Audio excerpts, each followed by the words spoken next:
Right, this is going to be another episode of Hot Take Point Made.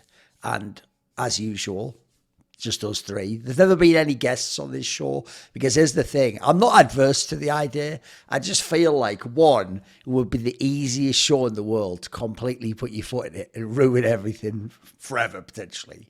And then two, also, I will say, if you ever came on this show, we don't really do it in general. If anyone ever came on and did try to be like, oh, hot take, I think like Heroic will be number one, like, you just get booed off the show. What you actually have to come with real hot takes as well. You can't just come on and just style out some whack shit, can you? Like on this show, there has to be something it has spicy. To be, yeah. It has to be like requirements for you to get into the show.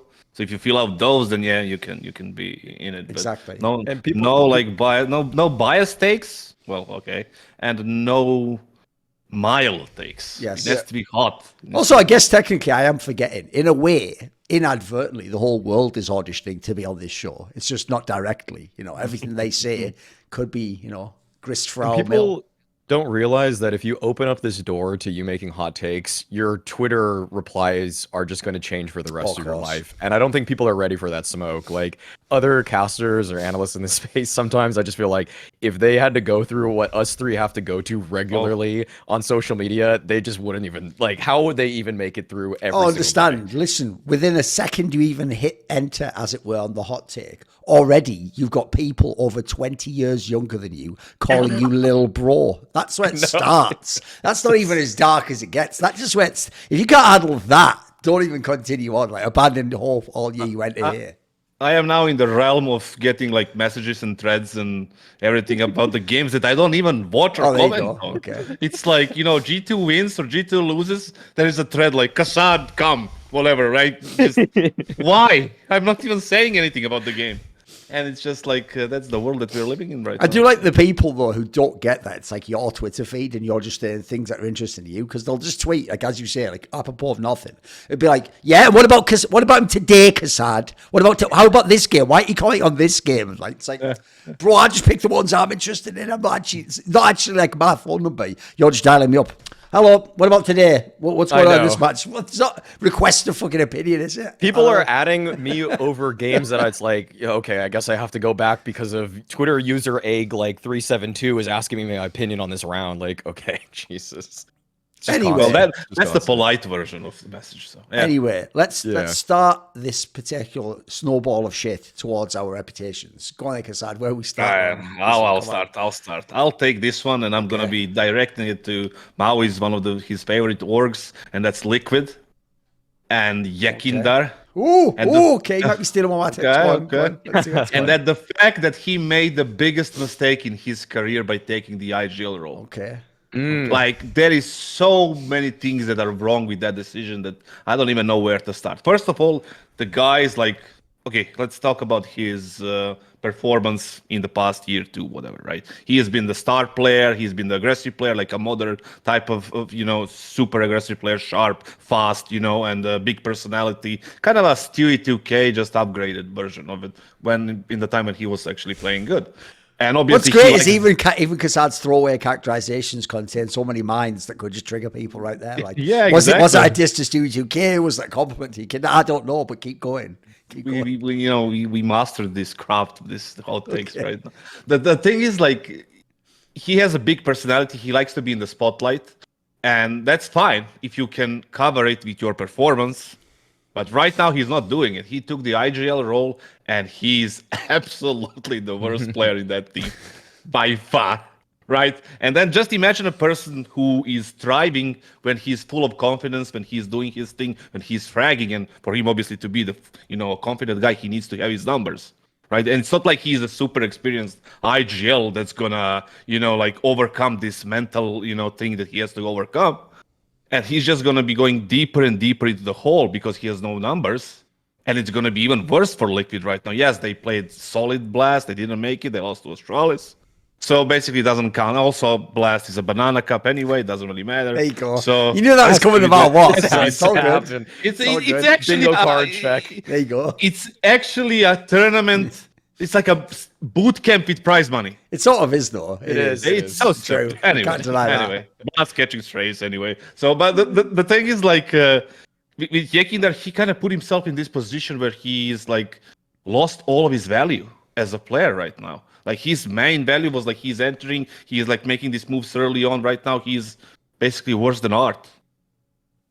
You know, see what I mean? It's the delayed reaction where your brain calculates, Maui, like, wait a minute, how bad is that on his skill though? Like hot, crazy skill.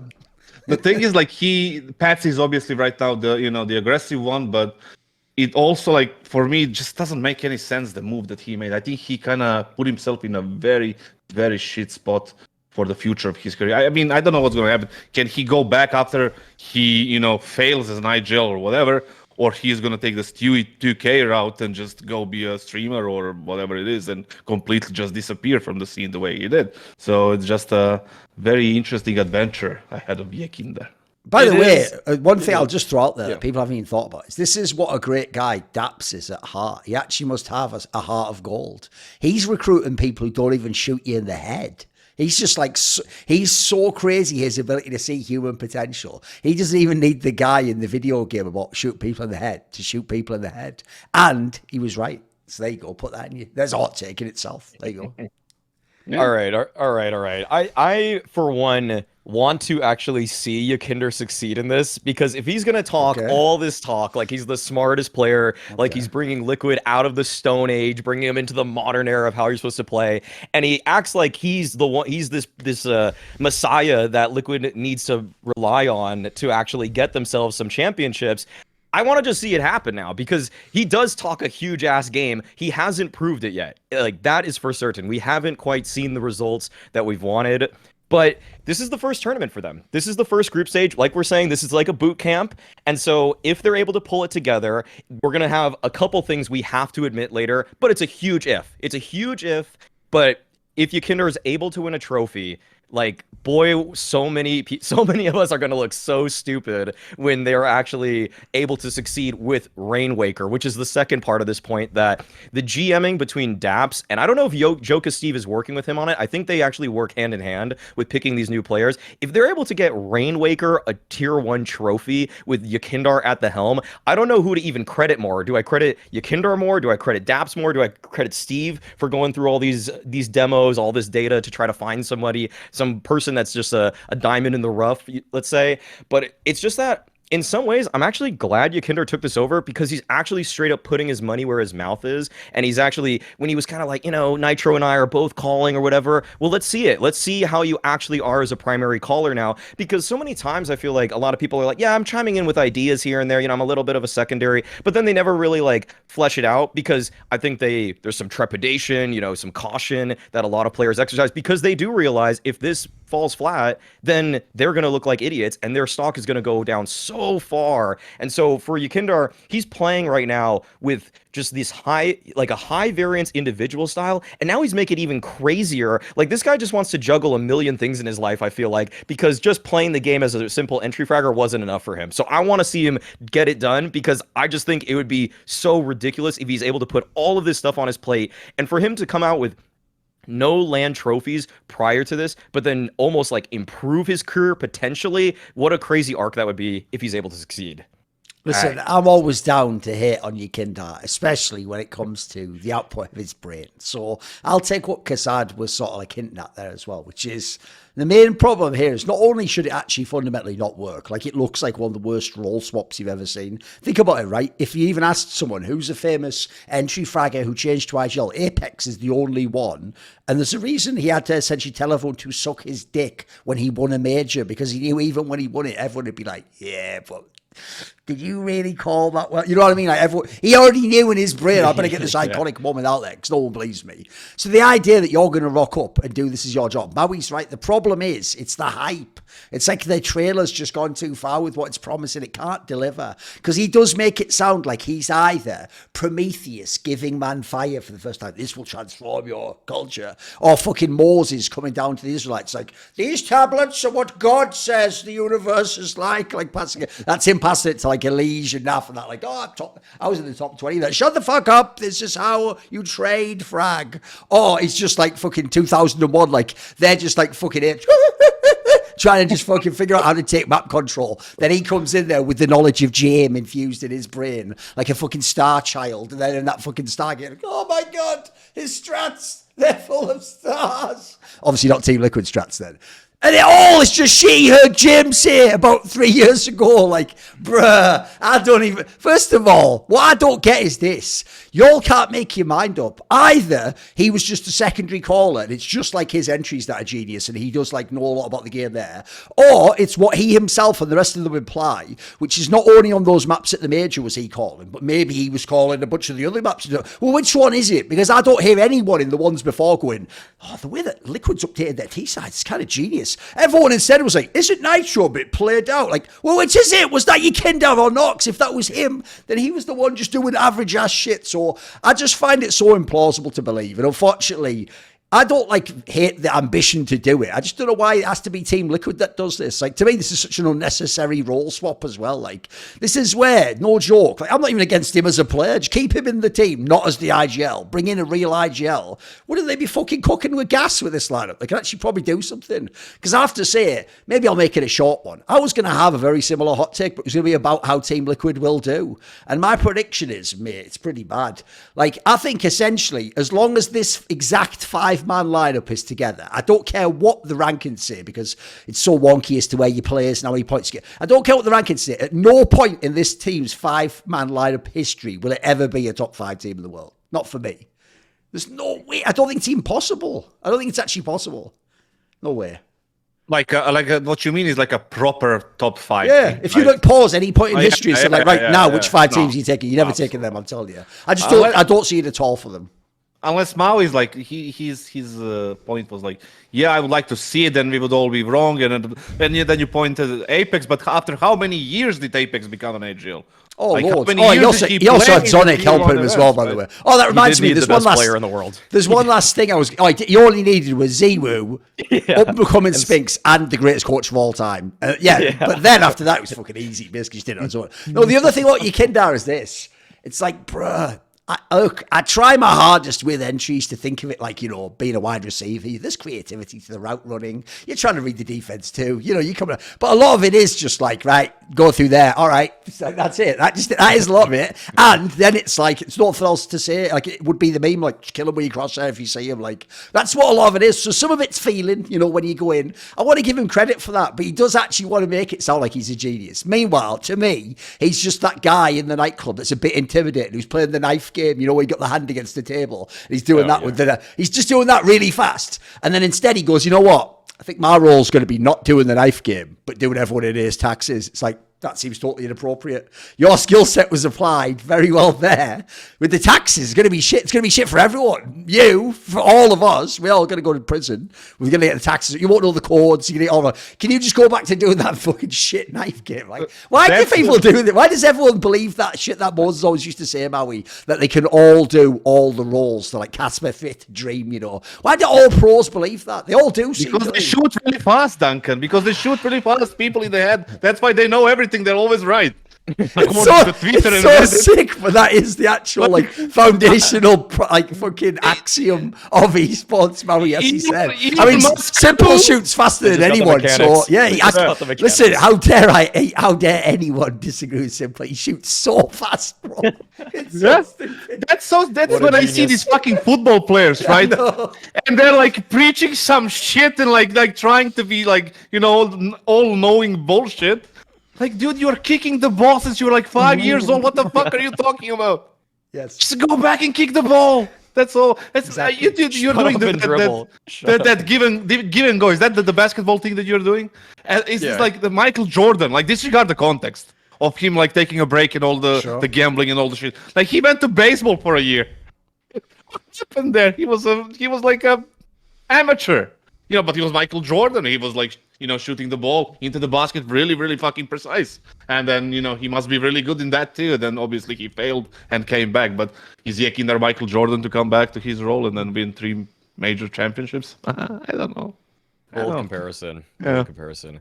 Now, the takes are hot here on Hot Take Point Made, but the point made doesn't have to always come with an irritating hot take, does it? That's what the freeze pipe has taught me. We're just doing it for fun on an internet talk show, but the freeze pipe is a way of taking your weed smoking experience and making it a whole lot cooler, less irritating, and more pleasurable all around.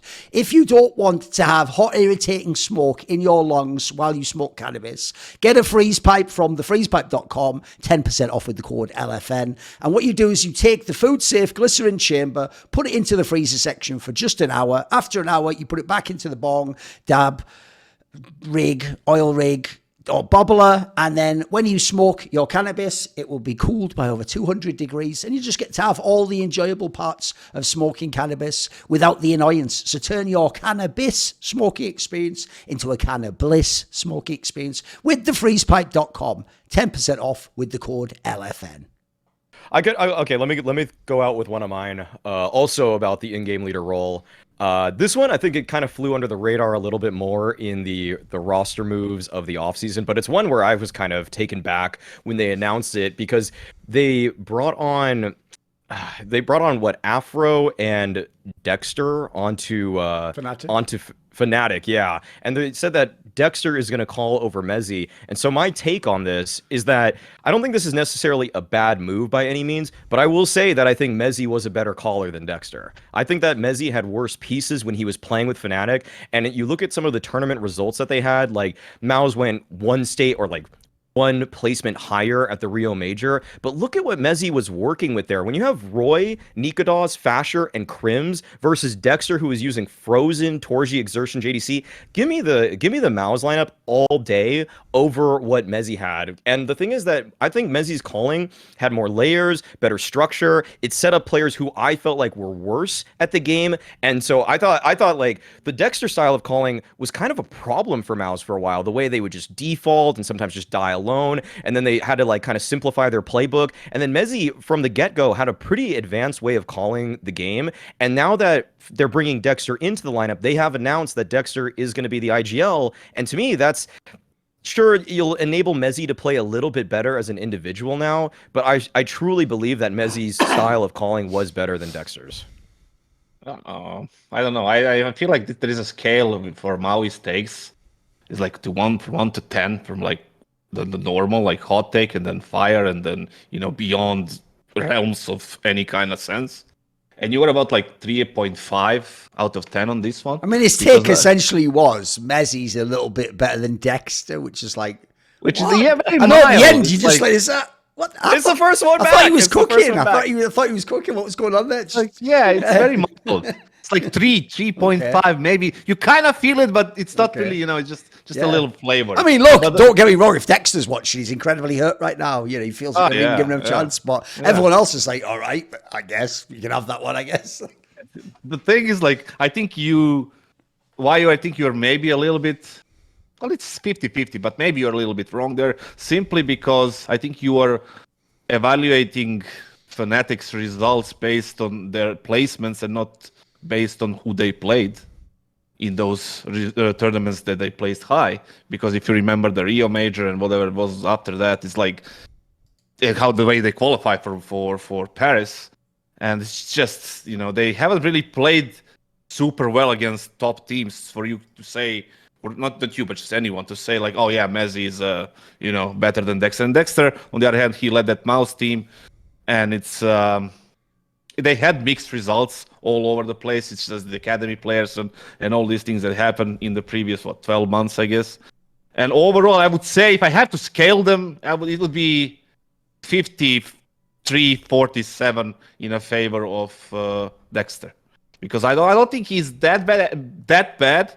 I think he deserved one more chance a little bit in this kind of semi-tier 1 competition to see if he can deliver. If not, he can go back to Australia and do whatever he wants to do. But then you ask Fnatic, why not Glaive? If you're gonna, you know, go with somebody that's not in there, you know, not tier 1 anymore. Take that as you want. Okay. Because Glaive would be a decent option, you know, and he would know how to work with, let's say, mezii and Crims and the other player. I don't know about Afro because I don't know where that came from, but the thing is, like, you know, by not Glaive. I just realised actually one of the reasons why this episode is a bit trickier is because, to be fair, you're only going off random things you saw plebs say in the off season. It's actually, there's not as much of a like feedback. It's actually hard to know what is a hot take now. Like, I'll give you one, but it might actually be shit when I think it through. The problem is, on paper, when I look at it, because the G2 lineup is the exact same lineup that did win those 2 big tournaments, and it wasn't that long ago, and they've also had lots of wins. Yeah, they've also had, well, one, I guess, yeah. They've also had, like, the odd series since then where they still look pretty strong. Like, you can see this, obviously, like, NiKo has, like, pop-offs fairly regularly, actually. I can't tell how hot take this is, but the thing is, the reason why I hate that they didn't make any change at all, like, at a minimum, coach, something like that, you know, I would like IGL, obviously.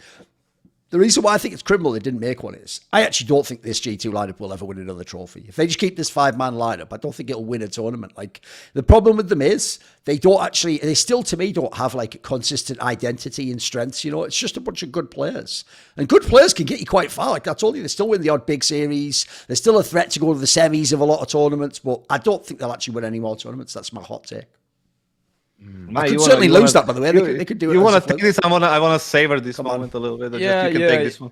I'll say that I was like of the opinion when G2 were winning that they had the potential to keep it up, and I wrongly did believe that they were just gonna, as individuals, continue the form that they were showing. Like when Hunter had that MVP performance, and like when mezii is just the best player all the time. And I do agree that I feel like when I'm watching this G2 lineup, at least at these Blast groups so far, it just feels like they're so discombobulated sometimes. I think they have one of the worst trading percentages actually at Blast right now, and it's like, there's some pretty bad teams here, and people are really shaking off a lot of ring rust right now. So for them to be coming in this cold, when they're a team that should be able to just fall back onto fundamentals given they're the same 5-man lineup, like, that's super disappointing. But I think that what's weird, where I wouldn't agree with this, is that I actually just feel like for some reason, like, there is just so much star power on this team that they kind of can just steal one on some random, say it's like a fall finals, or say it's like, there's tournaments that are in the calendar that are kind of like sleeper ones where not everyone's playing at 100%. And those are the ones where I think G2 really have a great chance to win. Like, I would put them in the top 3 to not to win Cologne, but like, if say it were like an 8-team tournament, like I would usually put them in the top 2 or 3 of almost any 8-team tournament right now. So that's where I think they have a shot at it. So I think it could happen. I'm gonna give it like sub 50% though, not like a 0% chance by any means.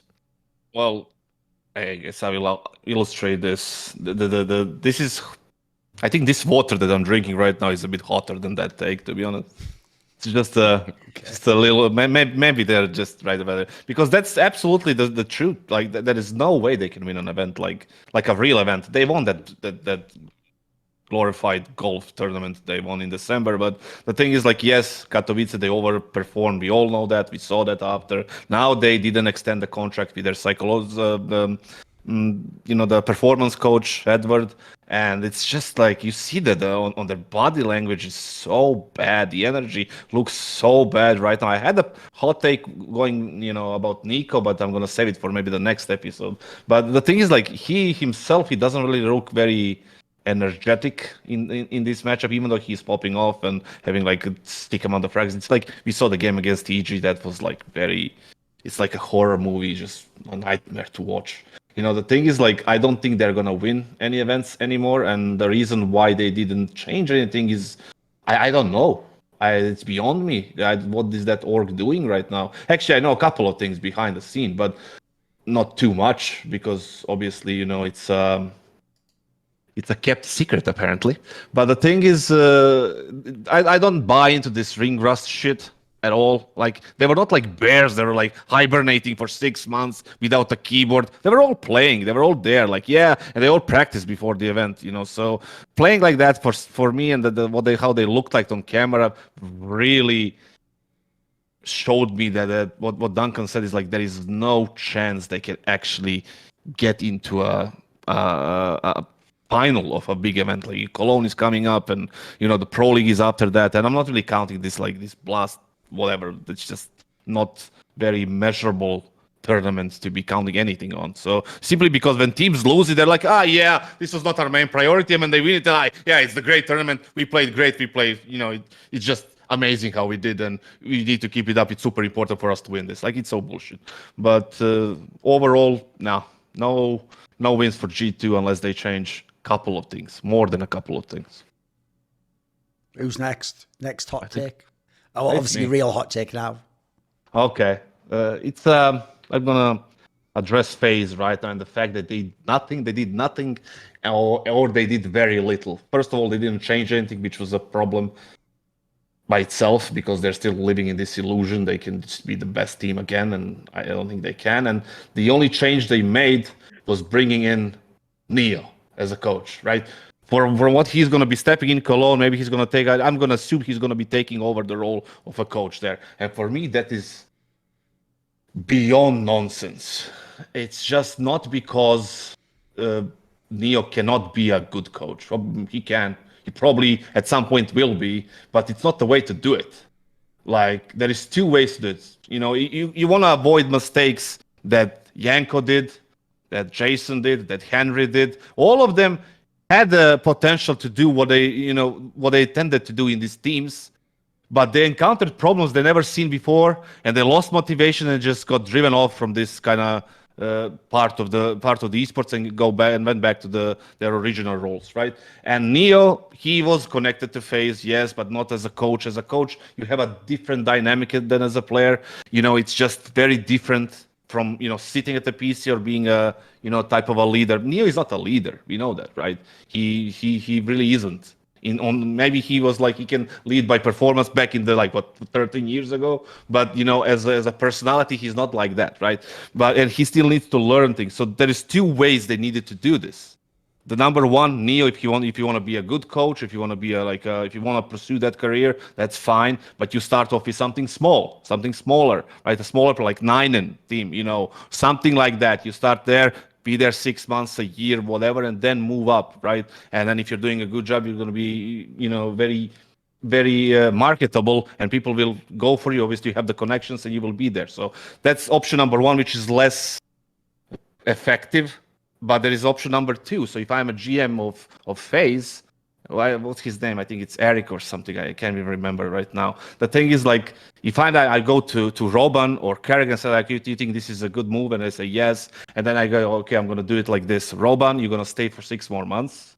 I'm going to give NiKo a development contract, whatever it is, right? Some small salary. He's going to be with you on every practice. He's going to be, learning from, he's going to be meeting, getting the players, getting to know the players, and he's going to be learning about this whole particular thing. Because on the matches, right, when you play, you have to manipulate the timeouts. You have 30 seconds to do your thing. You have to do the preparations. It's very different than from the practice where you can talk all the time. So there are things to learn. So I go to Robban and I say, listen, 6 months.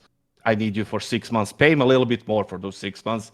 Give NiKo something less, like I said, development contract. Go there and just learn for 6 months. Integrate yourself with the team, and then when the CS2 comes out, you become a really, really good coach, and then move along, and then build yourself a career. Right now, they just slotted him in, and I don't think it's going to go well. Where are you going on this, Maui? Wait a minute. So what the hot take at the end is just not going to go well with NiKo? Man, this is the shit. Let's just delete this whole episode. No one has any fucking hot takes. Like, the problem is all that build up at the end. Like, so anyway, NiKo. Oh yeah, the guy just on FaZe. It's probably not going to go that well. Not even like it's going to be shit. They'll fail. They won't make it. It probably just won't go that well. I don't even know what that means. So how does that apply to FaZe? You have to take a shot at my hot take because I mentioned that he was like not stronger than my water. It's true though, right? It's kind of true. Like, listen, it was good points, but the hot take, I mean, that's like it's nothing, right? Yeah, I mean, I don't. I think Thorin, you've put it pretty well before that, like, until we have like verifiable proof that like FaZe is just dead, then they're another team that can just kind of reemerge on any given tournament and suddenly find the form necessary to be a championship caliber team. I don't like, the thing is that like I feel like I probably am just like one of the like Robban, to me, sure, he was like FaZe said he was good, but only when they were campaigning for him after he didn't win that Coach of the Year award. Like, I'm still not going to forget that.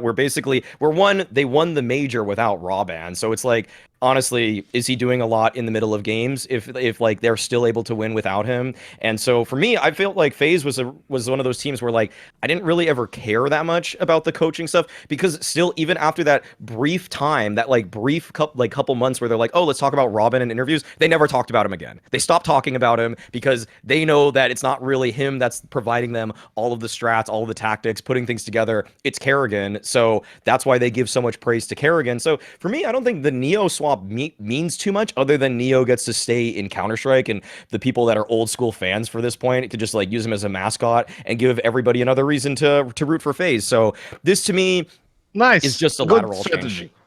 It's Use just a the completely coach as a lateral mascot. change. That's, I mean, Jesus like, Christ. Eddie is already my mascot for FaZe. Undefeated in BO3s on LAN, by the way. Eddie is the GOAT coach. 100% win rate.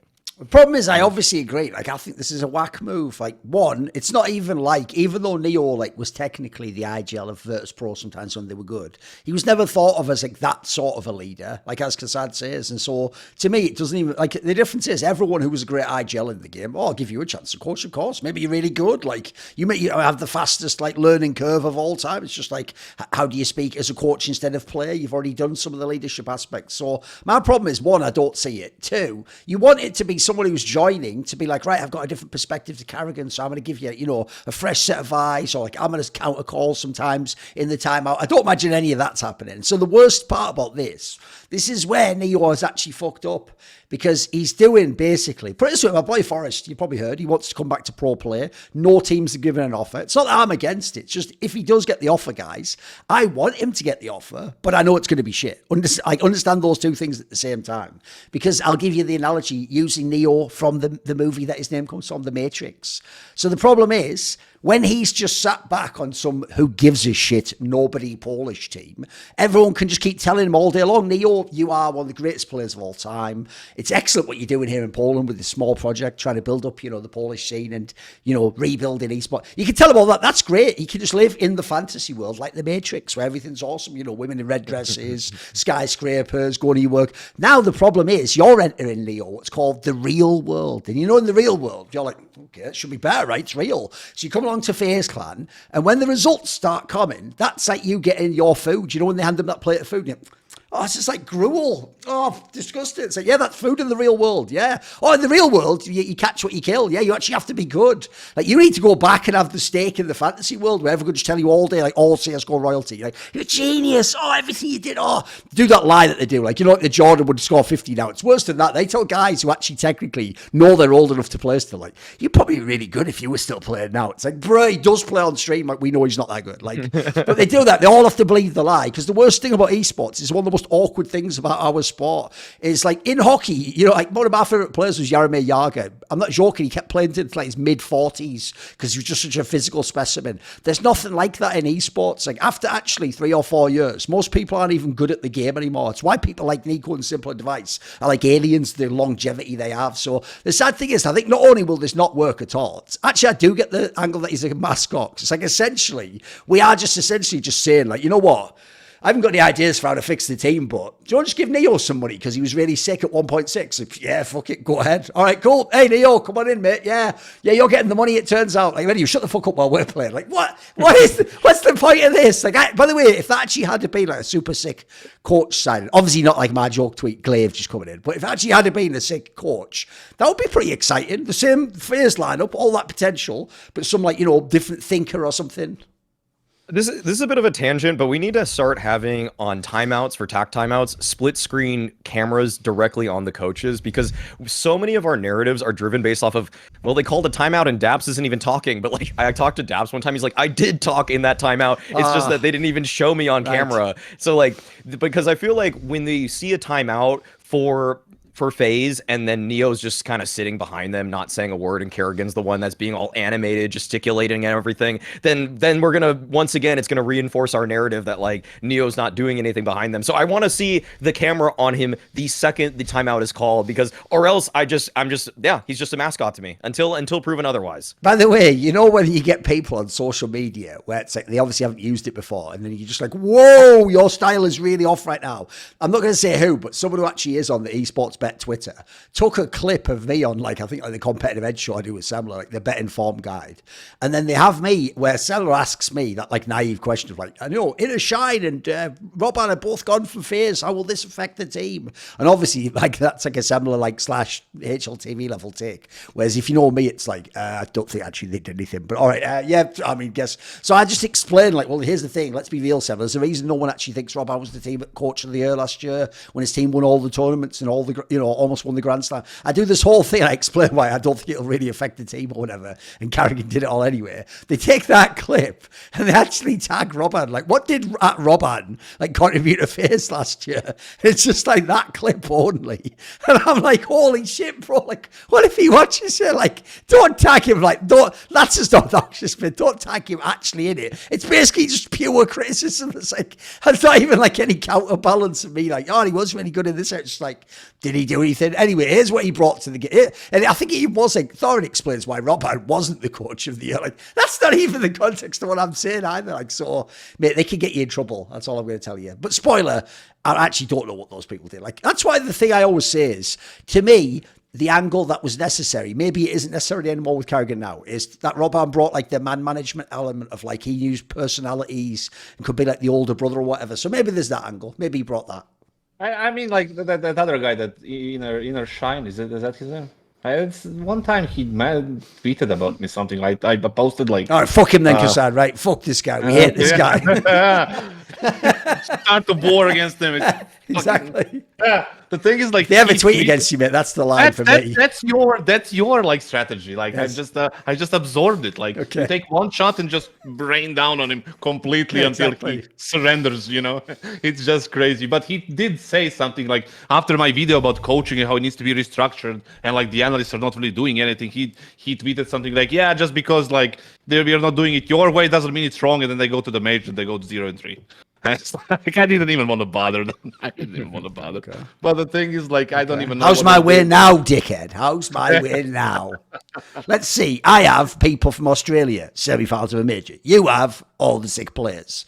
Nothing. Right. Well, who wins this one in the shine? Who wins this one? You know, give me a break. That's the sad thing, Maui, at least because I actually did do some stuff in CS. Like, we just have to hypothetically convince people maybe we know more than Peter. He actually does have some real resume. He can, like, point to, did some cool stuff. That's my weapon. That's my ammo, right? That's my ammo right there. So, I'm spending it quite quickly, though. It's true. No one remembers that, but it's just losing credibility so quickly. It's going away.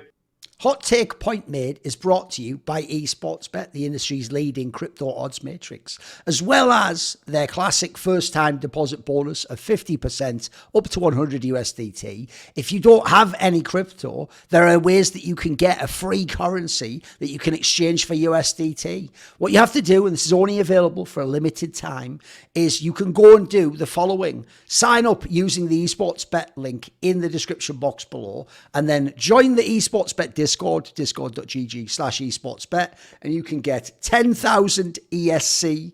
You can follow eSportsBet on Twitter at eSportsBet for 5,000 ESC. You can follow esportsbet.io on Instagram for 5,000 ESC. After doing any of these, go to Discord, discord.gg/esportsbet. Contact customer support or do it through the website. Tell them you did this and they'll credit your account with the ESC, which can later be converted into USDT. Check out esportsbet.io for more information. Yeah, who is next? Okay. This one I'm putting some stake into, okay? Obviously, I was a big fan of the Nafany removal, the change for Cloud9. I'm going to go as far to say that this Cloud9 team will win an S-tier tournament in the next calendar year. They're going to win a tournament This lineup okay. is just, there's no reason they shouldn't do it, because we basically have built up I've built up the fact that the in-game leader role was the big problem, okay? And that to me has changed. Electronic calls a better style than Nafany did.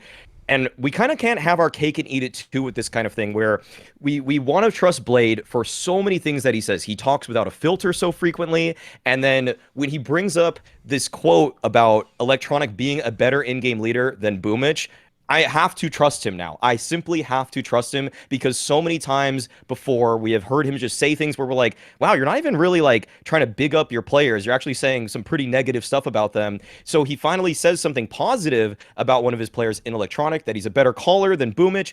And for me, that's enough. I'm sold. I think that the Perfecto move on top of the Electronic move is another reason that this one should be working out. And this Cloud9 team now has everything it needs to win a big trophy. So that's with Axile finally not having to just run in with jiggle peaks and stuff. We're going to see better executes out of this team. I think the mid-rounding is going to be better. And for my money, we're not going to have a liability on the CT side. There's nobody I look at when I see this roster and say, they're not going to be able to hold their spot. Like, no, their CT sides were already one of the biggest strengths of Cloud9 before. If anything, they should just get stronger, and their T sides now should be viable and shouldn't make them a laughingstock when they lose the biggest leads that we ever see. Hey, just calendar year. That's what fucked you up. Like, if you said like 3 months, then it would be a hot take. Like, and then all the other stuff. Okay, I'll make it just by the first CS2 major. By the first CS2 there you go. That's better. Because I was going to agree with Kassad. The problem is, it sounded sick until he said calendar year. Because I think, I'm guessing we're all going to say that if they're really good, they'll be really good. Like, the lineup looks insane. Yeah, it will look insane instantly, I believe, if that's the case. But the thing is, like, with that thing with Blade and Electronic being the better, I hate that shit. It just drives me crazy. Why don't you sit down, let's say, with Duncan, right? Do an interview and explain why he's the better caller than Boomich. Go through some situations, go through some examples, so we can also hear it, right? So everybody can hear it and know why. Let's just say, like, I have the biggest cock on the planet, and just walk away. So it must be true, right? I said it, right? I was in the semis of a major, right? So I don't like it, right? The thing is that when it comes to the lineup, it does look really good, right? It does really look really, really good. They have all the pieces right now. The only problem that I have is if it wasn't the IGLing of Nafany, maybe it was like the coaching, strategy behind all the C9, and that can spill into the new lineup, and it can cause problems. They can make up with those problems with skill, raw skill, and like being super sharp, 3-4 out of them to some point, but that can take them to the #1 spot and winning all those titles, or maybe one title by the start of the CS2 major. I don't know. It's just remains to be seen. I'm not yet on the paper. Like I said, there is a lot of skill. I'm not yet convinced. I have to see at least some sort of sample before I make my judgment. Yeah, the only thing I would have to say is, obviously, like everyone, I'm curious to see how the IGL thing will shake out. But this is one of those ones where, to me, a lot of people have this as like I think this has way less crazy variability than the Na'Vi move. The Na'Vi move also can hit the highest highs, but also could be like, it's just whatever, didn't work out. I actually think there's almost no way this isn't a good team, basically. I don't know if they'll actually like get it all together, if they can make it well round. Like, I essentially think even if the IGL are a little bit shit, like, the players are just too good. Like, this is actually one of the better super team attempts I've seen in a while. Sure, it's not perfect, but I just feel like it's one of those teams where some of the players should just be able to play together immediately, I think. So I think there's massive potential for this. That's why I say you could actually have gone harder on the tick, probably. You could have probably gone for 2. Yeah, it's like 3 months, and it's like one of the next 4 events, like the big ones, not counting the what. But the thing is, like, that would make sense, and that would be a proper hot take, because it can go either way, I believe, But there is a potential there, but you fucked it with 12 months. So right, let's see if this is actually a hot take then, because it might just be another slightly warmed over shit take that we're all trying to pass off as hot Just a takes tough now. crowd today. I know, Just a it is. real We're to getting each into other the new today. season. Just It's all good. In many Getting ways, into- you have to understand, Maui, this is our blast group stage. So we very much have only had 3 days practice, and this is going to be our warm-up for the tournament. Like this is like when We're just Navi pushing actually each other said... to greater heights. Yeah, no, it's like when Navi said they actually hadn't even played it together, except for like a face it game before they played the official one. Like, we'll get it together as we do. We'll do it live. So here's the hot take. I think it is a hot take. I think fans, the nephews, will never believe this could ever be true. But I've been thinking about it a lot, and I do really think it's true. Ever since Jabbi joined Heroic, I actually think Heroic has been the best team in Counter-Strike every day except insert whenever they lost in a semi or lost in a final. Like essentially, except for those giant pressure matches that they lost, I actually think they're just the best team the whole time. Because when I do watch them play, like now when it's in a group stage and there's not the pressure, they're just too good. Like the joke is when I actually watch them hit their peak level, it has that amazing quality that you only get in team games like Counter-Strike, which is other players in their team who I know aren't close to the best at their role or in the world at Counter-Strike look like they are. Like it makes everyone in the team look really good. Like they're one of those teams where you want to actually, like, you can see why they probably internally overrate the value of some of the players, because when they all work together, they just look fucking amazing. And so there are other teams that have bigger guns, that have a better AWP, pick whatever you want. But I actually think if they didn't have like the whatever issue stops like Stown going off in a final, but this actually is the best team. I think it's really fucking amazing, this Heroic team. The more I watch it, the more impressed I get. that's another like. You think that's not that good? Very, very mild. That's like you're saying again. They're the best team until they play the most important match ever. So it's like the thing is like me saying I'm the most jacked guy on the planet except when I go to the gym or outside or in the anywhere else but my room. It's like makes no sense. But the thing is, like, are they a good team? Are they one of the best? Absolutely, 100%. Like, yes, Jabbi swap was he was even for refresh, right? Jabbi swap was good, and it got them, a very, very high tier of Counter-Strike. They moved to the next step. They just need to overcome the psychological issue. Then with refresh, obviously, they had some skill issue and a skill gap they need to fill to get into the tier 1. With Jabbi, they did. Dude, some sort of a joke. I'm gonna have to tell you this. This is the sickest thing of all, right? I thought kassad was always been a tiny bit mean, Maui, with the banana cup thing. But all I'm gonna say is this: if blast events are as good as IEM events, then how come Heroic can win blast events? Because they don't matter. Yeah, that's the problem, Maui. Like, in a way, they've actually, like, mathematically, they've proven with a control test group approach that actually blast events don't matter. Like, that's so fucked up and so true. Like, I can't deny it. Like, how else? They do win them, though, don't they? They do. Yeah, that's all they win. It's too quickly. The thing is, like, it's just like I said, with Jabbi, they fill up that gap, but they need to just overcome the psychological problem they have with whatever happens in those semis or the finals. I don't even understand. Like, we all speak about Cadian and his, the main character syndrome, whatever it is, right? But they do remind me in some ways of old Astralis that was really good in the early group stage and some of the playoff games, but when they reached the semifinals and finals, they always lose, and they ended up being the best team ever. So maybe it can still happen. The skill is definitely there, but it's still not where we want it to be.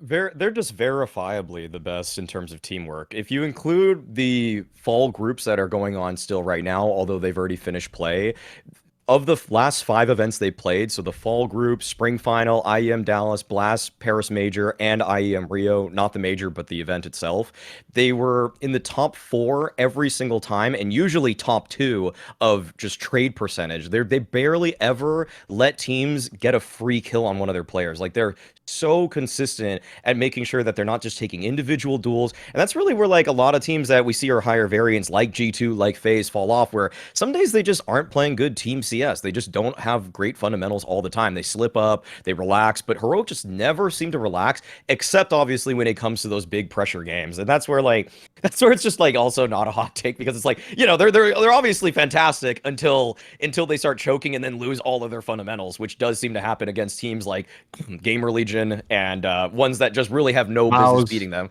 Yeah, Maus in Dallas. Yeah, so many weird cases of that happening.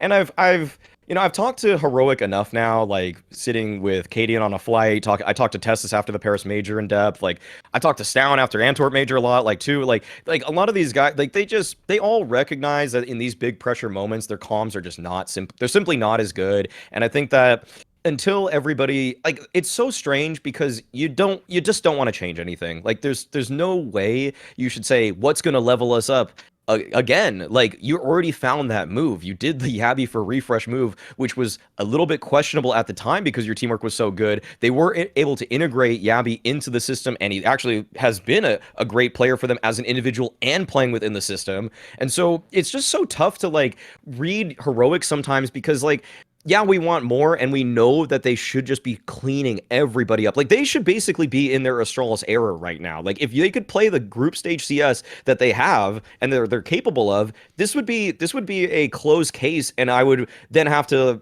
that statement I made at the major where Cadian didn't enter the pantheon of all-time great IGLs. He would have entered it by now. Like, he would be there, but it's just that he can't get his troops to play to that same level in these big moments, which is why I can't give him it. Like, in CS:GO, he's not in it. He's not in that pantheon. In CS2, he could enter it. In CS2, he might be the best in-game leader out the gates for the first 2 years. It's very possible, but this game, the runway, it's already nearing its end. And for him, that's why it's just like we saw so many moments of brilliance for them. Like, it's one of the most reliable things. Group stage Heroic is just gonna clean everybody up, but it's just that big moments, except for Blast big moments, it's just a completely different story. Like when people were doing that thing where they were doing the snap reaction of Na'Vi losing to Heroic, I was like, bro, if you watch these games, like, forget Na'Vi, you'll be like, how does anyone beat this team? Like, everything's just fucking sick. Like, I'm watching the Na'Vi POVs, it's like, mate, I don't know what you're supposed to do against this. Like, they're actually just fucking a fire team. It's like the worst team you could ever play against with a brand new project without a proper core. Like, what do you expect? Well, obviously they can't do it all the time. Yeah, I mean, that is where the time comes in, right? We need to, obviously there is a massive change in language, in like the whole dynamic, the Navi's culture as an organization, switching from the Ukrainian, Russian, lineup into the international one, speaking simple, being on an English team back again after what was Liquid the last time when he did that. And Alexi, obviously he's already used to that. And the other players, JL and IEM, they were speaking English in the previous teams, and who is with Bit there, who is getting used to it. We know all the memes about that one. So it will take some adjustment. Luckily, they have this glorified boot camp, and I should expect them to be a little bit better in Cologne. I don't think they will win it or get like super high, but they will be better definitely. For example, much better than Liquid. And the true judgment of this lineup will be after Pro League.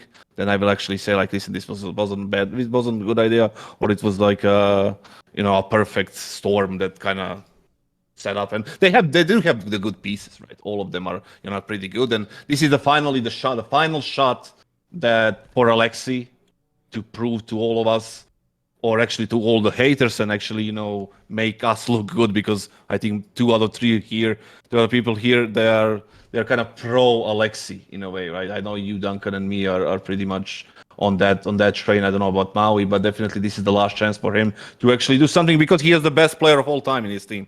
If you can't do it with that, then you shouldn't be doing it at all anymore, or actually get any offers that make sense in the future. But we'll see. It's on him now, and we'll see what they can do.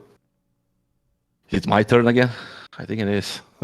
The thing is, I have the final one, and it's not very spicy, but it's true. And it's the point that after the player break, the NA scene has gone into the worst state that he has ever been. Absolutely the worst. It has been bad since COVID, but right now it's rock bottom.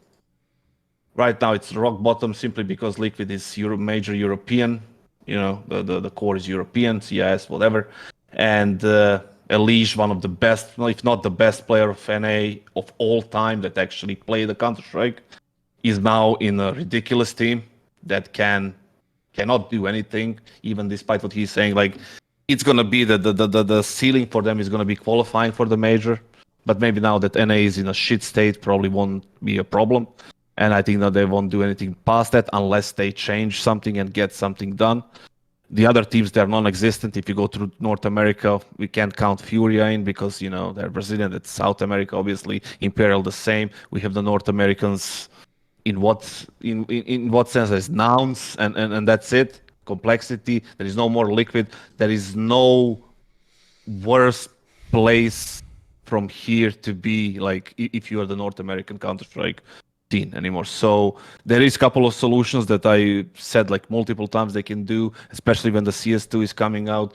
Pay attention to these academy leagues, try to innovate, try to get something done in America. Otherwise, everything will be cramped up in Europe, some of it in Asia, and that's going to be it. There is not going to be any more North American CS. As sad as that sounds, I think that's the trajectory they are going in right now. It can change, obviously, but it doesn't really look good. It actually looks really, really dark.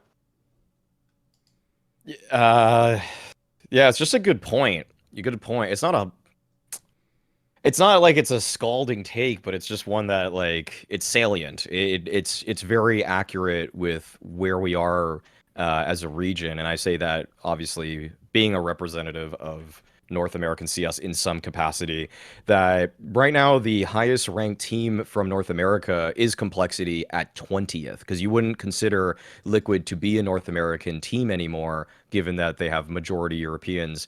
So for where NA is right now, there's like for me there's one thing on the horizon that I think can change the outlook of this space is basically CS2. And it actually just sucks so much to pray that Valve gets their shit together, that they make a good matchmaking system, that they actually give North Americans a reason to move away from Valorant and back to CS2. And there are a lot of flavor of the month gamers out there in North America that are just going to go to the next shiny game like Fortnite or whatever, like Valorant or CS2. And so that should actually cause a little bit of a resurgence in total players.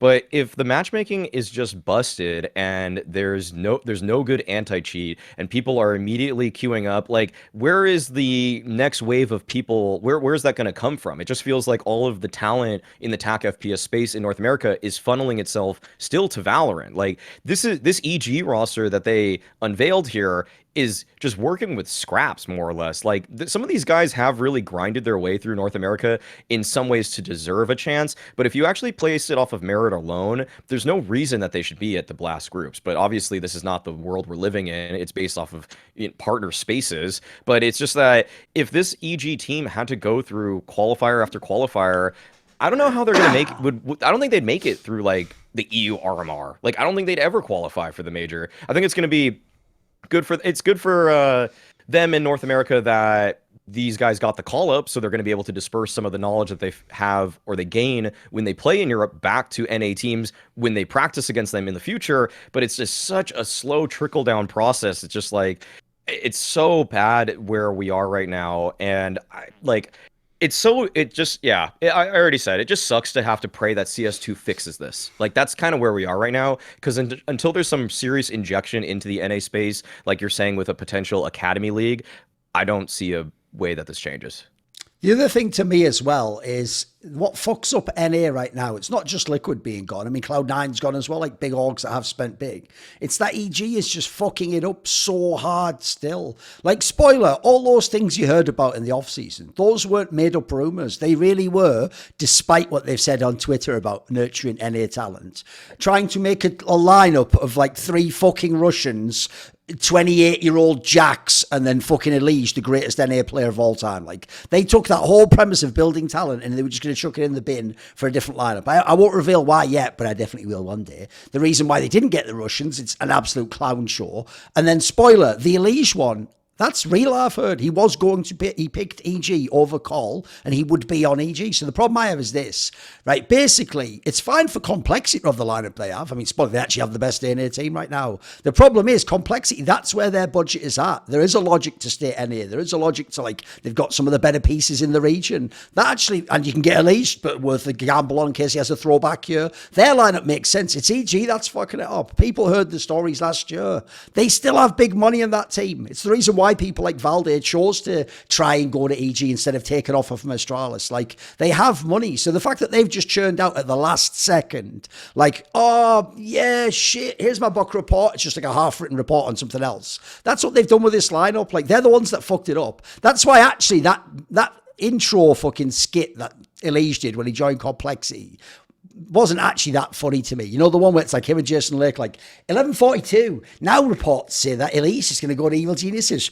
12:04. Elise is not going to Evil Geniuses. He just joined Complexity. And it's like, yeah, but all that was real though. Like, what's wild about this commercial is you're gaslighting us that was all just, you know, bloody media, you know, TMZ now when it's talking about anything. You made that sound like that was nonsense. You actually just put on film there reality of him not choosing Complexity, going somewhere else for the money, then being told last second, sorry about that, the money's not available. Then you're like, Complexity, come get me if you're ready. It's like, that's not actually that cool. Like, I know you go with us like a meme angle. Like, that's actually whack. That's actually whack. There's a hot take. That commercial is fucking whack. It would save them if they, like, on the end of the credits, like, inspired by true events, you know, just to cover their asses a little bit in this, so we actually know. But, so I think it's all EG's fault. As usual, all roads lead back to Rome. It's all in some way Evil Genius's fault. And I'm actually ashamed. I've changed it now, but I actually did forget when I made my Gamerdoc video, the best part of it, which was supposed to be the title,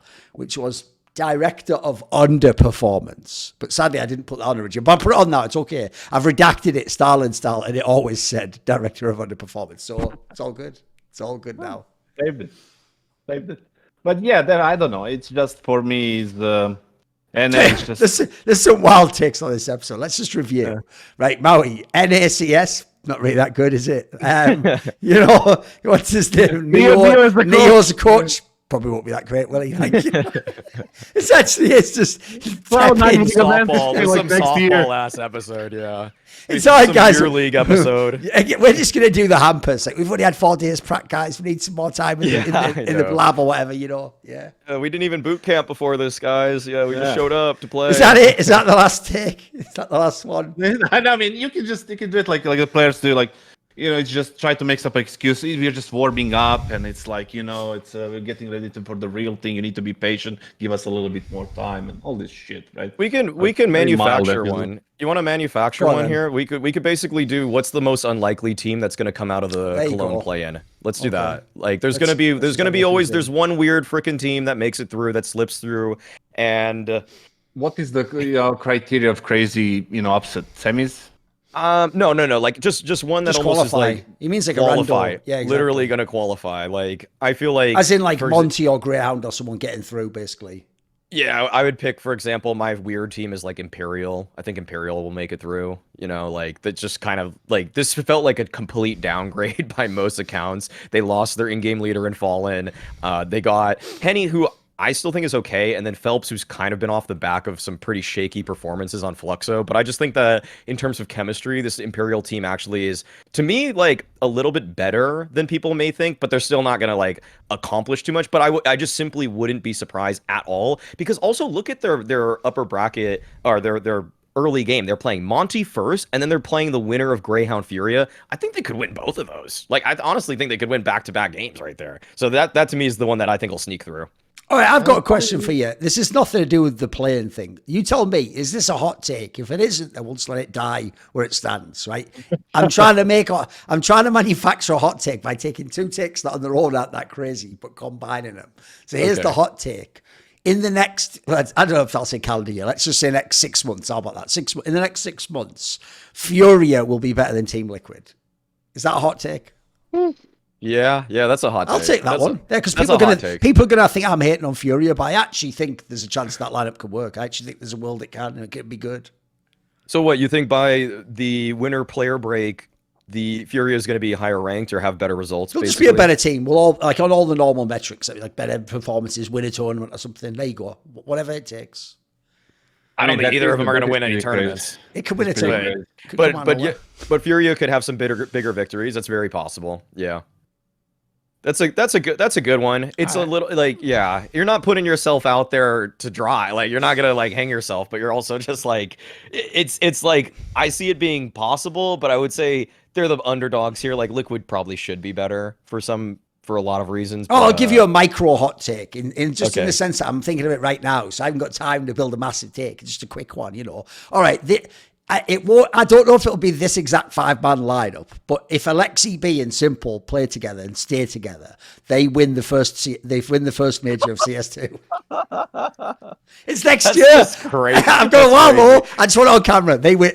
You can put any other players in, but they win the major. Are you doing the Anders thing that he did with Danish teams winning the major and shit? That's Like, come on. insanity. I'm gonna give you a hot one. I'm gonna give you a hot one. That was good. That was a hot one. Okay, That's real there you hot. go. That's super hot. Some might say wishful thinking, but you know, it's a hot take. yeah. It's out there now. It's all good. Fairy tales. But yeah, the thing is, I'm gonna give you a hot one, and that's NiKo should bench himself. Okay, here we go. Here we go. Okay, He it's should great bench said himself. that. I know. Come This on. is ridiculous. They didn't change anything. He's in the best years of his life. He's in his prime.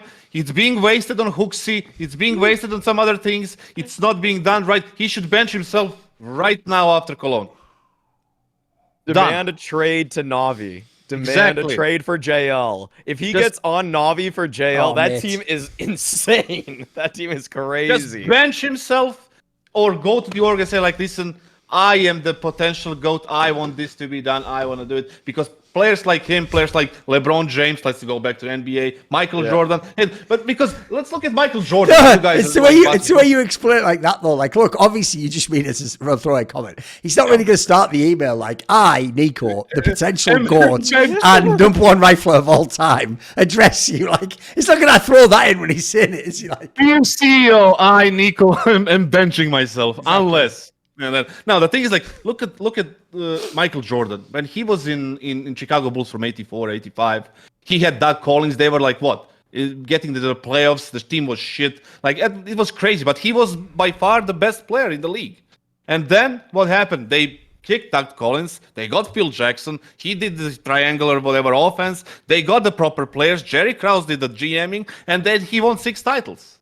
The same can happen with NiKo in CS2. He can win 6 majors. He can win 6 majors in the next 4 years. that's a good. Listen, that's a pretty good hot take, Maui. Like, he threw that in there like it's nothing. NiKo can Yeah, win 6 majors in 4 years. It's a pretty fucking. There's only going to be 8. So, like, fuck it. He's basically like, you have actually made NiKo beyond goated. Like, he's just going to win 6 out of 8 majors. First, he needs to bench himself. That's first thing. He has to bench himself before the game comes out in order to activate the 6 major winning era of NiKo. There's your hot take right there. The best takes are actually all at the end of this episode. Everyone went mental at the end. Okay, fair play. That's just insane. But in a lot of ways, I actually see we could enter the like player-driven era that the NBA is in right now, where players are just sitting on their hands saying like they're not going to play anymore unless they get traded to a new team. If NiKo pulled that off right now and just said, we're going to change this entire roster around me the exact way I want to, we're keeping mezii, we're keeping Hunter, obviously, and I would probably still keep JKS, but yeah, I think the main thing is just change the in-game leader right now. Look to somebody maybe on the fringe right now, like Whole leadership needs to be changed. Everything. Like, Even in the management. He means the coach, everyone. Yeah. Oh, yeah. Totally. Yeah. I don't know what Swanee's even doing anymore. Like, I feel like if you gave me, dude, fuck it. Give me mezii and Kita, honestly, at this point. Like, I honestly have more faith in them than Hooksy and Swanee. Now I can't listen. No, I think can't no. listen to Mezii's better, dude. Come on, Mezii's better than Hooksy for sure. As a caller, I would take him in a heartbeat. I would for sure take mezii.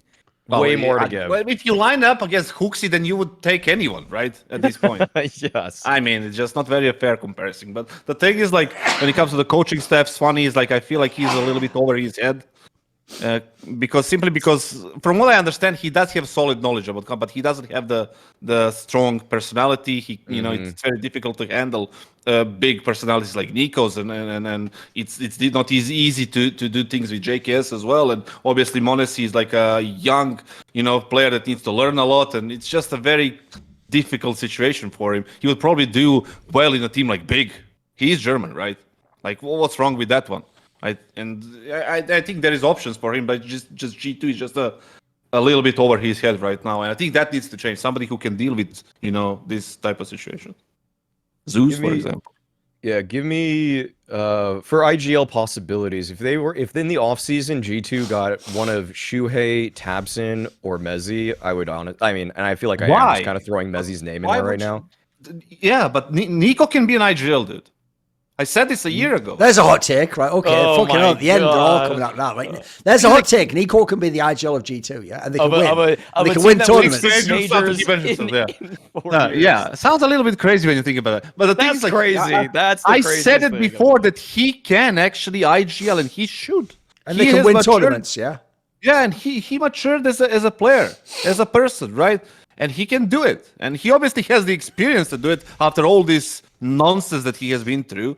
And he's not going to waste his prime years on players like HooXi and poor judgment calls in that organization, right? NiKo should bench himself, then do a coup d'etat and take over as IGL. Name himself God Emperor of the G2 universe. Okay, fair play. And win the 6 majors in 4 years. Yeah, and then win six, and then just peel off 6 majors in 4 years.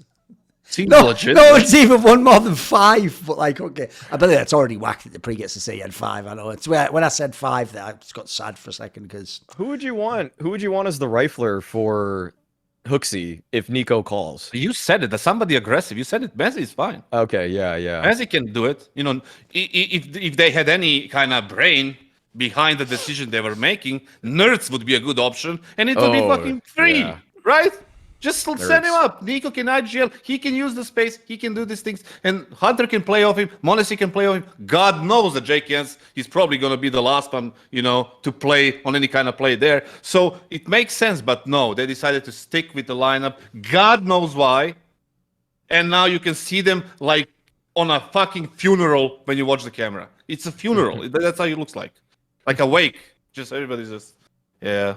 Cool. Just getting ready to get it over with so they can go home, right? It's just...